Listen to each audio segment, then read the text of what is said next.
taken ill today, so you'll have me this time. And this isn't a great start at all, Zybe. And this next one goes straight through the legs of Arslan Ahmed and knocks over middle stump.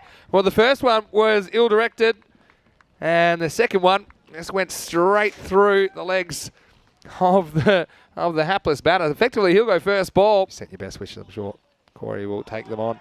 As this next one is going to be 4. Oh, this one could be trouble, and he's gone. Well, it was climbing. And Amir gets 2 in the over. Well, he gets it straight.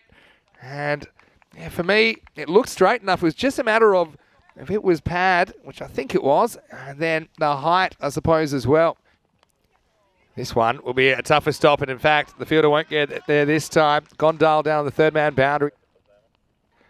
This one's cut away once again, but could be trouble. Could be big trouble this time, but he's been fumbled there at the last minute by Saim Ali. I think that this time Sana was keen to take off. He hit a good shot twice, and the second time he got a bit stubborn. But I think the Saim Ali just kind of spends it before he gets it there. You can see he had to deal with a one-bounce throw. Probably not the greatest throw. It's the best system we've got at the moment. And this is a better shot. In fact, it's blasted over extra cover. So Sawa makes the most of his life. And he takes Zybe over the offside. Maximal! Run rate is acceptable. And now there's going to be more runs. And this one will go to the boundary as well. Will feature in the 4th over. It was a Gundy ball first up, and it's going to get the treatment. This one a little bit shorter, and it pings off the bat, and it's going to be 4 in the end. This one will be real. And it's not going to be the result that the batter wants, because Rao plays all around it.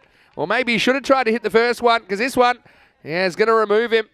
And he goes for just 5. Hasn't been the series with the bat. So I do find my mouth watering sometimes when I see the slightly smaller fields in European cricket. Well, this is not a piece of fielding. And this one is just rolling fairly benignly. Slight Tortuga, baby Tortuga. This one's out, and it's hit the very top of the stumps, and Sawa's going to have to go.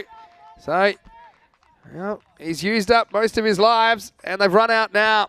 And Sawa, once again, gets this one just to shape in with the arm. It doesn't really turn away, and it clips the bails, but hasn't really made impact with the bat as yet. As this one is angled away, and it's going to get through the infield or get through the outfield too. Pitched up, and this is what Meissen does so well.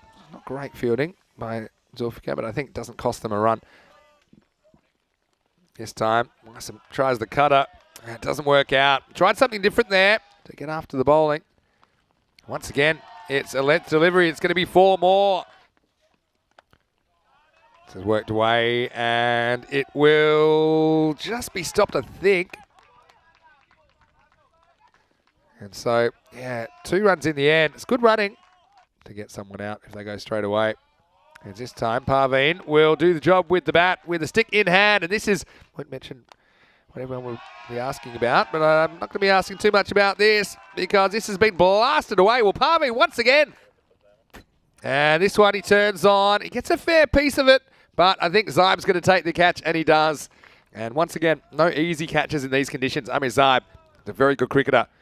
And in fact, I think he's gotten better and better as this series has gone on. We know he's coming back from some surgery over the winter break and did touch his bat. He's only just. This next one is carved away, and it's going to be another boundary if you do get those opportunities. Parveen goes for it again, but doesn't get this one at all. Should be caught. It's dropped, and now you might as well come back for 2. And they don't get the run out. And even if they did, Parveen would have got back on strike. Still figures sharp. Not an easy one. He was running back with the flight. I wonder if the outfielder could have come in and maybe called him off that. You see, Parveen is going to go here. He edges and he's caught behind. And this time it's a nice take by Saim Ali behind the stumps. So Gondal does get the wicket. He pushes it wider. Parveen was looking for the leg side, see, but he just didn't get the chance. He loses his head, he loses his shape, and he loses his wicket. And nice catch. Last chance to score. Swings, misses. And it'll be run out here. So Imam Mohammed gets run out off the last ball. Saim Ali just clips the stumps. And it will be all over. There's no doubt about the run out. Yeah, I think it's just okay. I mean, his knee's slightly bent. I think that he's saying that's the one for the over. And, well, we might as well keep that finger up, Bucks, because this will be run out, and that will end the innings on 91.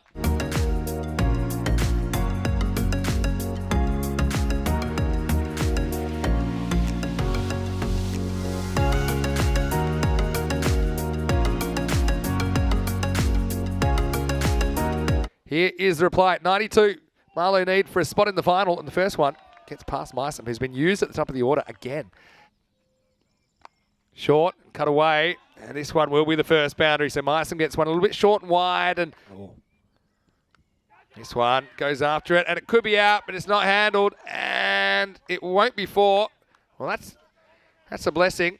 But yeah, this one was pretty much straight down the throat of the third man. So here, it does carry all the way because of the slash. He just doesn't get in a great position. Somehow he gets enough to at least stop it. Look at the English on the ball. So it doesn't go for four. But it is a chance that goes down. And here those stories all around Europe. As this is sliced away. And I feel like this will end up going to the boundary. And it's going to be done here. And it's not going to be done in a way that Imam Muhammad's going to enjoy. As this is lifted away. Maximo. It will be a 6-up to finish the third over. Short. And it's going to be more trouble. Trouble with a capital T. As this is just a half-tracker really from us and Raza. And Mysom deals with it. And that shot takes him into the 20s. And Mysom decides late to go. And yeah, I think he would have been home. Now they think about a second. They're going to hustle back for two. Oh, here we go. We'll get a third. So this is very indisciplined. Well, Corey, he'd be turning in his bed right now. Have a look at this. So the first one I think is the closest one, but I still think he's just in. You see, I might be wrong. I think he would have just been in, but don't quote me on that. And then the second, and after what seemed like an eternity, surely that was going to be it. But at least they're looking, and they see another fumble. My friend's in the chat. Uh-oh, this is going to be up and away. And Muslim Al-Abbas just angling into Zulfi. He's been a little bit quiet so far. I think they might have missed a trick here. And it's a full toss, and it will be punished. This is flicked away, and it's nicely timed. So Mysom. This one is whacked away, but there's a fielder in the way. Imran Rao. He'll knock it away from his teammate, and they'll get back for two. So they work their way back into this game. Don't forget, we will see the loser of this game coming up in the third match of the day, the bronze final. This one would have been a wide, but instead, I think it's going to be four. Will be third or fourth place for them. As this one is whacked away by Mysom, who looks in a hurry now. As this one is smacked over the leg side. Maximo puts him within reach of a half century now. He moves to 47. And this one will be his 50, and he's going to do it in style. In fact, this will be the end of the game. Game, set, match. And it's Marlow that have made it through to the final. And Mysom does it, wins style. He ends up with 53 of 29 balls, 4 big sixes, 4 fours. And the decision to open with him is justified.